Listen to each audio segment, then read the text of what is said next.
Hello students. तो आज हम करेंगे लिमिट टेस्ट ऑफ सल्फेट। इससे पहले हम लिमिट टेस्ट कर चुके हैं क्लोराइड का, और मैंने आपको जैसा कि बताया कि लिमिट टेस्ट जो है इम्प्योरिटीज़ की लिमिट को फाइंड आउट करने के लिए या इम्प्योरिटीज़ की एक लिमिट डिसाइड की गई है उसके लिए लिमिट टेस्ट परफॉर्म किया जाता है। तो हम स्टार्ट करते हैं लिमिट टेस्ट ऑफ सल्फेट। ये टेस्ट जो है लिमिट टेस्ट सल्फेट का भी हम नेशनल स्टैंडर्ड में परफॉर्म करते हैं, क्योंकि इसके अंदर भी हमें क्लोराइड की तरह टर्बिडिटी ही देखनी है।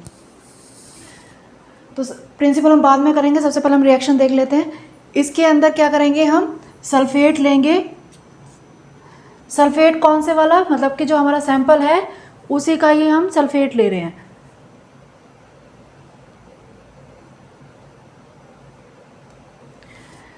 तो दिस इज़ द सैंपल जो आपका सल्फेट है, उसके अंदर आप डाल रहे हैं बेरियम क्लोराइड, और इससे क्या बन रहा है, इसके ऊपर positive charge, this is negative charge, this is negative charge, इसके ऊपर कोई भी आपका पॉजिटिव चार्ज का सल्फेट आ सकता है।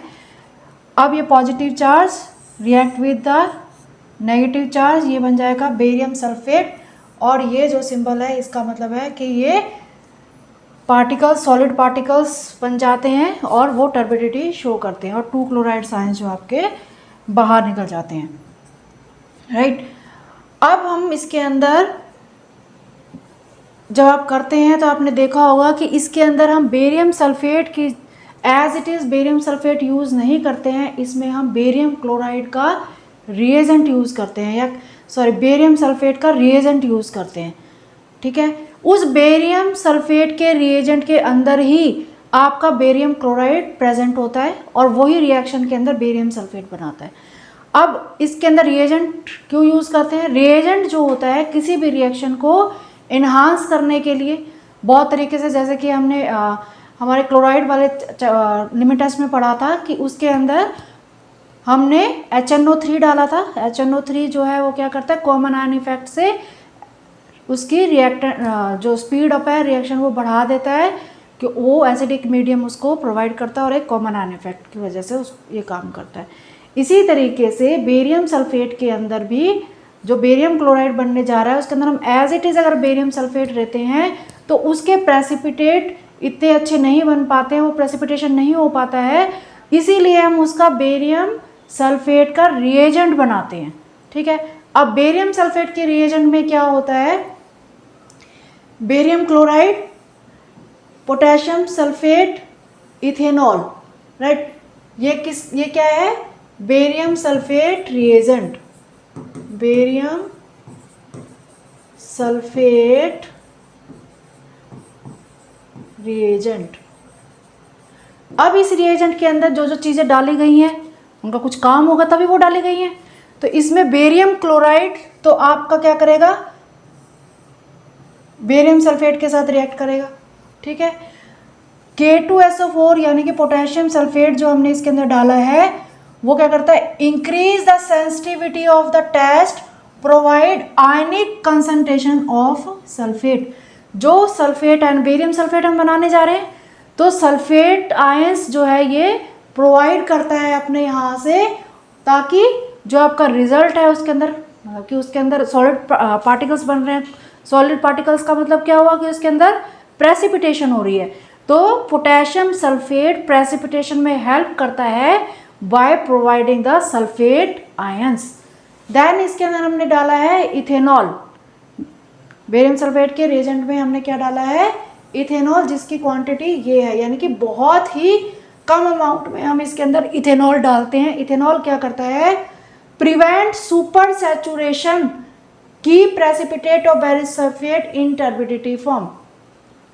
सुपर सैचुरेशन से इसको प्रिवेंट करता है। अब सुपर सैचुरेशन क्या होता है, इसमें दो चीज़ें होते हैं, एक होता है सैचुरेशन और एक होता है सुपर सैचुरेशन। जब हम एक गिलास लिया सपोज हमने, और उसके अंदर हम चीनी डालते गए, 1 चम्मच डाला वो घुल गई, दूसरा चम्मच डाला वो घुल गई, तीसरा डाला घुल गई, लेकिन एक लास्ट ऐसा पॉइंट आएगा कि जिसमें आप चीनी डाल देंगे तो वो घुलेगी नहीं, तो उसको क्या कहते हैं हम, सैचुरेशन पॉइंट। जैसे हम पढ़ते पढ़ते भी क्या कहते हैं कि अब मेरे दिमाग में ज़्यादा कुछ जा नहीं रहा है, अब मैं और नहीं पढ़ सकता, यानी कि अब आपके दिमाग ने काम करना बंद कर दिया, उसके अंदर और नहीं जा सकता है। उसी तरीके से हमारा जो पानी का गिलास है, उसके अंदर जिसमें हमने चीनी डाली है, अब उसमें और चीनी नहीं घुल सकती है, वो पॉइंट क्या हुआ? Saturation point. अगर उसी चीनी के गिलास को गर्म कर दिया जाए, उसका टेम्परेचर थोड़ा सा इंक्रीज कर दिया जाए, तो वो चीनी जो घुल नहीं रही थी वो चीनी भी घुल जाएगी, और 1 चम्मच चीनी और डालोगे वो भी घुल जाएगी, राइट। तो उसके अंदर यानी कि उसको गर्म करते रहोगे, डालते रहोगे, जैसे कि हम चाशनी बनाते हैं। चाशनी क्या है? That is super saturated solution of sugar. तो उसके अंदर हम डालते रहेंगे। अगर हमारे बेरियम सल्फेट के प्रेसिपिटेट बन गए हैं, तो अगर उसका सुपर सैचुरेशन हो गया, यानी कि थोड़ा सा टेम्परेचर इंक्रीज हो जाता है, एनवायरनमेंट के अंदर रूम टेम्परेचर पे भी कई चीज़ें होती हैं, अगर वो हो जाता है तो क्या होगा? बेरियम सल्फेट के प्रेसिपिटेट नहीं बनेंगे और उससे हमारा रिजल्ट नहीं आएगा। इसीलिए हम इसके अंदर क्या डाल रहे हैं? इथेनॉल। इथेनॉल क्या करता है? Super saturation of barium sulphate को प्रिवेंट करता है, ताकि बेरियम सल्फेट के प्रेसिपिटेट जो है वो बन सके, वो डिजोल्व ना हो। अगर वो डिजोल्व होगा तो क्या होगा? प्रेसिपिटेट ही नहीं बनेगा। तो प्रेसिपिटेट को डिजोल्व होने से ही वो प्रिवेंट करता है, ठीक है। इसीलिए हम इसके अंदर ये डालते हैं। एक हम इसके अंदर डालते हैं HCl, जैसे कि आपको मैंने रिएक्शन में भी दिखाया, लास्ट रिएक्शन के अंदर, कि हम यहाँ पे जो है HCl भी डालते हैं।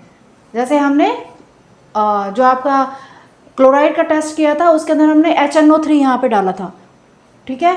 वो क्या कर रहा था? वो भी रिएक्शन को इन्हांस कर रहा था bye providing the acidic medium. अब इसके अंदर भी हम यहाँ पे HCl डाल रहे हैं। HCl क्या करता है? Provide the acidic medium and prevent precipitation of other radicals.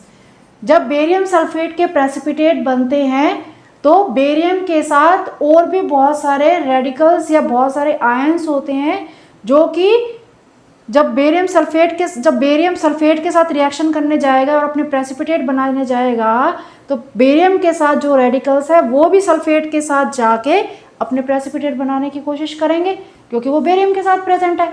लेकिन बेरियम के साथ जो भी रेडिकल्स प्रेजेंट होते हैं वो सल्फेट के साथ ना जाएं, उसको प्रिवेंट करने के लिए इसके अंदर HCl डाला जाता है, ताकि हमारे जो प्रेसिपिटेट बने वो सिर्फ बेरियम सल्फेट के बने, ना कि और भी जो रेडिकल्स उसके अंदर प्रेजेंट है उसके प्रेसिपिटेट बने, राइट। तो अब हमें यहाँ तक समझ आया कि हम बेरियम सल्फेट का जब प्रेसिपिटेट बनाएंगे उसमें as it is barium sulphate use नहीं करेंगे, उसके अंदर हम बेरियम सल्फेट का रिएजेंट यूज़ करेंगे।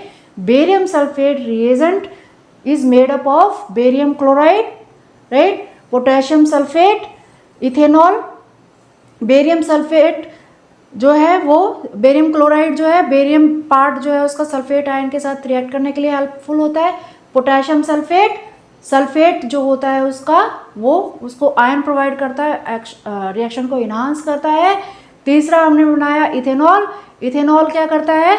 वो जो फ्री रेडिकल्स और भी बेरियम के साथ प्रेजेंट होते हैं उनको उनके साथ आने के लिए रोकता है, और सिर्फ बेरियम सल्फेट के प्रेसिपिटेट बन सके, ताकि रिएक्शन जो है हमारी कंप्लीट हो सके।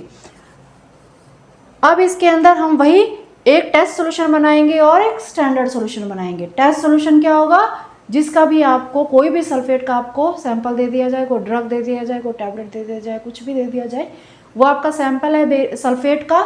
उसके अंदर स्पेसिफाइड सब्सटेंस यानी कि 1 ग्राम आपको सैंपल लेना है, 2 ml उसमें HCl डालना है और उसको 45 ml तक आपको डाइल्यूट कर देना है। ये आपका A नेचुरल सिलेंडर, ये नेचुरल सिलेंडर B। अब आप इसको टेस्ट बना देते हैं, इसको आप स्टैंडर्ड बना देते हैं। उसके बाद 5 ml of barium sulphate reagent डालना है, और लास्ट में हमारा क्या आ जाएगा? टर्बिडिटी। ऐसे ही इसके अंदर 1 ml ऑफ दिस, ये क्या है हमारा? स्टैंडर्ड। इतना वैल्यू हमारी स्टैंडर्ड की है। इसको कैसे बनाएंगे हम? जैसे कि परसेंटेज का मतलब क्या होता है? 100, यानी कि जैसे हम कहते हैं हमारे मार्क्स आए हैं 90%, 80%, तो वो किस में से आए हैं? 100 में से। तो 100 का मतलब क्या हुआ? परसेंट। तो हमने 100 ml वाटर लेना है और उसके अंदर 0.108 ग्राम, क्योंकि ये क्या है यहाँ पे? वेट। तो यानी कि इतना ग्राम 100 ml वाटर में डाल देंगे तो हमारा सोल्यूशन बन जाएगा 0.1089%। इसका 1 ml जो आपने ये बनाया है, इसका 1 ml लेके उसके अंदर आपने क्या डालना है, पोटेशियम सल्फेट HCl, और उसको डाइल्यूट कर देना है 45 ml तक। फिर आपने उसके अंदर बेरियम सल्फेट रिएजेंट डालना है और ये आपका क्या करेगा, टर्बिडिटी शो कर देगा। तो this is the sulphate test जो कि आप लैब में परफॉर्म करते हैं। और हमने बताया कि लिमिट टेस्ट जो होता है वो to test the impurities which can not be 100% remove from any substance and these comes from different sources, mineral sources mainly जो होता है वो वहाँ से आती हैं। तो आई होप कि अब आपको बेरियम सल्फेट के ये समझ आ गया होगा। जब भी आप कोई टेस्ट परफॉर्म करते हैं उसके अंदर जो भी आप रिएजेंट केमिकल कुछ भी यूज़ करते हैं तो आपको पता होना चाहिए कि हम ये क्यों यूज़ कर रहे हैं। अगर आपको नहीं पता है तो आप टीचर से पहले पूछिए कि आप जो ये डाल रहे हैं, हम जो हमसे डलवा रहे हैं, ये किस लिए डलवा रहे हैं, इसमें HCl किस लिए डाला है, इसमें इथेनॉल किस लिए डाला है। जब आप पूछेंगे तभी तो आपको बताएंगे ना। तो इसीलिए इन्हांस योर नॉलेज। और प्रैक्टिकल नॉलेज जो है, अगर आप प्रैक्टिकल नॉलेज गेन करते हैं तो आपकी थ्योरेटिकल ऑटोमेटिकली क्लियर हो जाती है। Thank you.